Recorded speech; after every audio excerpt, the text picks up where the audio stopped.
दोस्तों, आज मैं आपके सामने लेकर के आया हूँ सोमता के गरबों का इतिहास। सोमता में गरबे सर्वप्रथम कब शुरू हुए, कैसे शुरू हुए और पहले पहले जो सबसे कद्दावर रोल थे वो किसने किए, कैसे किए। तो दोस्तों, मैं इन शब्दों के साथ में अपनी बात को कहना चाहूँगा कि जिक्र और फिक्र के लम्हात से खुशबू आई और बात जब निकली तो हर एक बात से खुशबू आई। अरे मैं सो गया था उन लम्हों को याद करके, मेरे आँखों में उन यादों को महसूस करके आंसू की एक लकीर सी आई। दोस्तों, वो साल था 1989 यानी 1989, 89 यानी 89। 1989 में जब आसपास के गांवों में कहीं पर भी गरबे नहीं होते थे, मुझे याद है सिर्फ मुड़तरा शैली में शीतला माता नवयुग मंडल के गरबे होते थे। और जब हम छोटे थे तो उन गरबों को देखने के लिए जाते थे। एक बहुत ही क्यूरोसिटी, उत्सुकता का माहौल रहता था। और गुजरात के जो डांडिया और गरबों की खनक और उनकी बातें धीरे धीरे राजस्थान के गांवों और आंचलिक क्षेत्रों तक पहुंचने लगी थी। तो दोस्तों, सोमता में भी हलचलें तेज हो गई थी कि गरबे कार्यक्रम किए जाए, गरबों का कार्यक्रम, नवरात्रि का कार्यक्रम किया जाए। तो उसको लेकर के एक बड़ी मीटिंग हुई थी। हम बहुत छोटे थे, ये बात 1989 की है। और फिर 36 कौम के लोगों को साथ लेकर के एक मीटिंग हुई और उसमें निर्णय किया गया कि सोमता में अब की बार गरबे स्टार्ट किए जाएंगे। एक बहुत बड़ा सोमता गांव के इतिहास में पहली बार एक बहुत बड़ा इतना कार्यक्रम, 9 दिन तक लगातार चलने वाला एक महत्वपूर्ण कार्यक्रम, एक धार्मिक कार्यक्रम आयोजित होने जा रहा था। चऊँ और चर्चा थी। और दोस्तों, मुझे याद है कि घर घर में घूमे, यथासंभव लोगों से चंदा भी लिया गया और उसके लिए सामान लाया गया और मेकअप वगैरह। पहली बार ऐसा मतलब माहौल हुआ कि कौन इनका मेकअप करेगा, कौन कलाकारों को सजाएगा, संवारेगा, श्रृंगार करेगा। और दोस्तों, पहली बार जब सोमता में ये कार्यक्रम स्टार्ट हुआ तो पहला सवाल आया कि जो गरबों में सबसे भव्य रोल होता है वो महाकाली का होता है। दोस्तों, तो महाकाली का रोल किसको दिया जाए, इसको लेकर के बहुत ही जद्दोजहद हुई। और अंत तो गतवा, बिल्कुल मुझे जहाँ तक याद है, शंभूजी धनाजी राजपुरोहित, शंभूजी धनाजी की कद काठी और पर्सनालिटी, लंबाई उस समय बहुत ही ज़बरदस्त थी। एनर्जेटिक थे, ऊर्जा और बहुत ही पावरफुल बॉडी, व्यक्तित्व प्रभावशाली।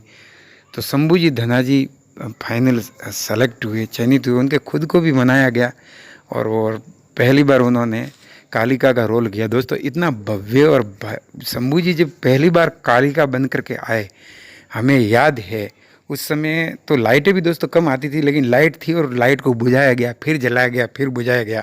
और पटाखों के धूम धड़ाकों के साथ में जब वो काले कलर का ड्रेस और वो इतने सारे हाथ और भव्य वो श्रृंगार करके जब महाकाली के रूप में शंभू जी बाहर आए तो लोगों की सांसें दोस्तों थम गई थी। और छोटे छोटे बच्चे तो इतना डर गए थे कि मतलब कई बच्चों को तो लगा कि ये क्या है क्या नहीं, डर, बहुत डर गए, बीमार पड़ने की नौबत उनकी आ गई थी। हम भी उनमें शामिल थे। और दोस्तों, मुझे याद है अम्बे माँ का रोल, और अम्बे माँ के हाथ में एक चक्र भी होता था। अम्बे माँ का रोल बहुत ही सौम्य, सुघड़ और एक देवी मानी जाती है, महागौरी। तो अम्बे माँ के रोल के लिए काफ़ी जद्दोजहद के बाद में, काफ़ी सोच विचार के बाद में मांगी लाल जी आयदान जी राजपुरोहित, मांगी लाल जी आयदान जी राजपुरोहित को इस रोल के लिए चुना गया। अम्बे माँ का रोल बहुत इतना शानदार, ये अम्बे माँ का रोल इन्होंने निर्वहन किया। और समझ, फिर दोस्तों, जैसे इंद्र के रोल के लिए चौधरी समाज से पूराराम जी चौधरी, पूराराम जी बाद में सरपंच भी बने, बाद में उप सरपंच भी बने। और पूराराम जी जो थे इंद्र भगवान का रोल करते थे। और मुझे याद है कि श्री कृष्ण भगवान का रोल अर्जुन भाई बबूता जी राजपुरोहित, बहुत छोटे थे लेकिन क्या कमाल के नाचते थे दोस्तों।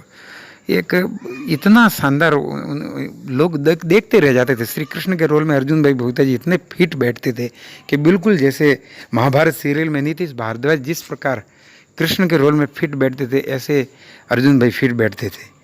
और फिर संतोषी माँ जब बनाने की बारी आई, एक इतना दिलचस्प वातावरण हो गया कि क्योंकि संतोषी माँ के सिर पर करीबन 7 घड़े या 5 घड़े जो होता है इनका, तो इतने घड़े कैसे रखे और उसके बाद में नृत्य करना, कौन बने कौन, कोई बनने को तैयार नहीं दोस्तों।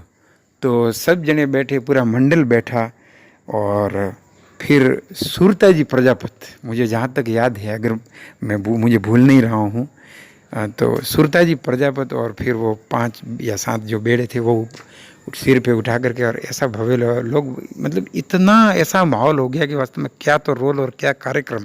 सुरताजी प्रजापति संतोषी माँ के रोल में बखूबी जमे। दोस्तों मुझे छतराजी प्रजापति याद आते हैं। 36 कौम के लोग थे, पुरोहित थे, चौधरी थे, प्रजापति थे। तो छतराजी प्रजापति उस समय दोस्तों राक्षस का, महिषासुर का रोल उन्होंने किया था। और छतराजी प्रजापति इतने विशाल व्यक्तित्व वाले, इतने भव्य, और उस महिषासुर के रोल में बिल्कुल इतने फिट बैठते रहे थे, देखने वाले लोग दंग रह गए। तो महिषासुर और बबर भाई खवास, इन्होंने महादेव जी का रोल किया था, शंकर भगवान का रोल। और मुझे याद है दोस्तों, गणेश जी के रोल के लिए सर्वप्रथम जोराजी उदाजी राजपुरोहित, वो भगवान श्री गणेश का उन्होंने रोल किया था। और मेरे बड़े भाई साहब प्रधान शाह के पुत्र सुरेश जी, शंकर जी, सुरेश भाई भगवान श्री राम, हिंदुओं के सबसे बड़े आराध्य देव, भगवान श्री राम के रोल के लिए सुरेश भाई बिल्कुल फिट बैठते थे। और उस समय सुरेश भाई पूरे 9 दिनों तक और लगातार कई सालों तक भगवान श्री राम का रोल करते रहे। लक्ष्मण के रोल के लिए श्रीमान रणछोड़ जी कपूरा जी राजपुरोहित, जहाँ तक मुझे याद है, रणछोड़ जी कपूरा जी राजपुरोहित लक्ष्मण का रोल उन्होंने बखूबी निर्वहन किया, बिल्कुल बखूबी लगते थे। और फिर बाद में जो मुझे यहाँ से याद आ रहा है दोस्तों, जितने अगर कोई बोलने में त्रुटि हो, भूल हो तो प्लीज क्षमा करें। और फिर जब शंभू जी कुछ समय तक नाचे, और फिर उन्होंने कहा कि मेरे बॉडीज में वगैरह में इसमें और कुछ उनको थोड़ा लगा कि, तो फिर उन्होंने कहा कि कोई दूसरा। तो फिर मुझे याद है टाया जी पुनमा जी वीरा जी, टाया जी चौधरी, धुरंधर पंच पुनमा जी बा के सुपुत्र, और टाया जी महाकालिका के रोल में आए, शंभू जी के बाद में सेकंड।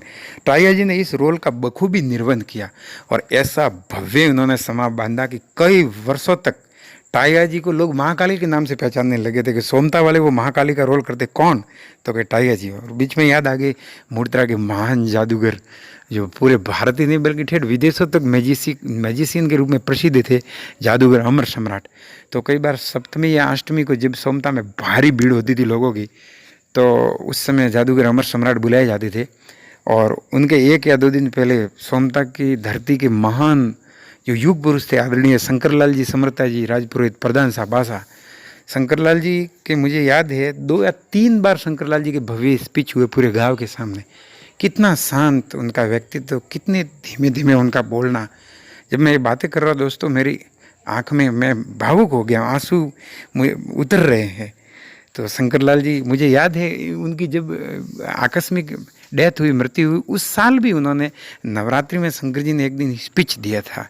वो भी क्या दौर थे। और बाद में दोस्तों जब टाया जी भी गरबों के रोल उन्होंने देशावर रह गए एक बार, तो उनके लिए फिर परसा जी छतराजी प्रजापति, पुरुषोत्तम जी परसा जी इस रोल में लाए गए। और परसा जी ने भी ज़बरदस्त इस रोल, क्योंकि परसा जी की भी जो बॉडी थी डील डोल और जो व्यक्तित्व था वो बहुत ही भव्य था।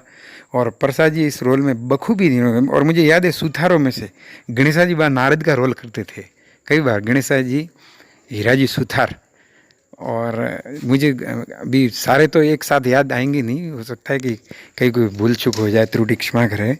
और 1989 से गरबों का ये कार्यक्रम शुरू हुआ, और उस समय गायक कलाकार के तौर पे दोस्तों इतिहास मुझे जो जहाँ से याद आ रहा है, जितना याद आ रहा है आपके सामने पेश कर रहा हूँ कि शंकर जी संत, ये जो सुरेश भाई, सुरेश के पिताजी, तो शंकर जी महाराज शंकर जी लाए गए, हरिदास जी ढोलक बजाते थे उनके साथ में, और बहुत ही इतना मधुर शंकर जी गाते थे, क्या बात करें दोस्तों। जब सुंदा माता में शंकर जी ने पहली बार गाया कि ऊंचा ऊंचा रे माड़ी थारा डोंगरा रे, डोंगरिया में बोले झीणा मोर, गरबे रमवा आवजो रे, तो ऐसा समा बन गया। वहाँ करीबन 20 गांवों की टीमें आई हुई थी, और उन्होंने सबने कहा कि ऐसा गायक वास्तव में इतने अद्भुत है। और उस समय शंकर जी को लोग कहते कि पहली बार उनको थोड़ा नज़र लगी, और फिर उनको उनकी आवाज़ थोड़ी भारी पड़नी शुरू हुई। शंकर जी को याद करे भावुक हो गया हूँ मैं, कैसे कैसे मुझे वो सारे लम्हे, सारे दौर याद आ रहे दोस्तों, कैसे कैसे महान व्यक्तित्व थे, कैसे लोग थे। रामलाल जी हगमा जी उस समय ये सारा जो कहते हैं कि गरमा मंडल पूरा बनाया गया था। हर एक पुरोहितों में से, चौधरियों में से, प्रजापत, सुतार, हर एक कास्ट से भौंजी सुतार भी आते थे उसमें। ले गए थे, कमेटी बनाई गई थी और ये कार्यक्रम चलता रहा। इसका हिसाब किताब रामलाल जी और फिर दयालाल जी भी इसमें थे और मीठालाल जी का तो हमेशा से सहयोग रहा दोस्तों। जब गरबे स्टार्ट हुए वहाँ से लगा करके जब तक गरबे ये चले, मीठालाल जी ने दोस्तों जी भर करके सहयोग किया और बरसों बरस तक मुझे याद है ये डेकोरेशन का सारा खर्चा, क्योंकि जो मुख्य खर्चे थे मीठालाल जी ने कहा कि आप चिंता मत करो, मुझे कोई भी हो तो बता देना, और हमेशा से मीठालाल जी ने दिया। और ये करीबन 6 साल तक 89 से 94 तक ये गरबे चले और उसके बाद में फिर कुछ होता है, संसार है, चलता है, तो गरबे कुछ समय के लिए बंद हो गए। और फिर मुझे याद है 2002 में गरबे पुनः शुरू किए गए। मनशालाल जी पुनमा जी ने वहाँ एक मीटिंग ली और कहा कि वो सामान कहाँ है, वो कहाँ है, वो सारी चीज़ें, और फिर गरबे स्टार्ट हुए।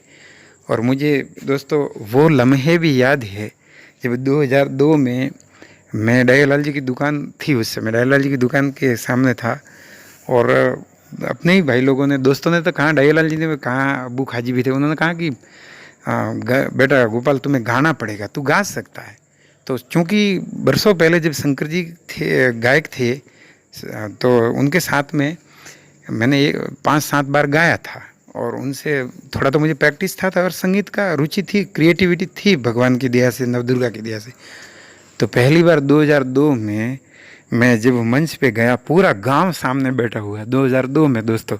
उस समय मेरी भी उम्र मात्र मैं 22 साल का था, 22-23 साल का।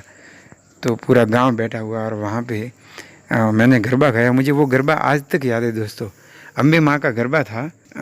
ओडी वाला ओडी श्रृंगार मारे जाणो अंबा दरबार, भाई रे मालीड़ा वीरा हूँ तो थाने वीजणू, माता जी रे सेवरा, वो अच्छा गरबा मुझे वो आज तक याद है।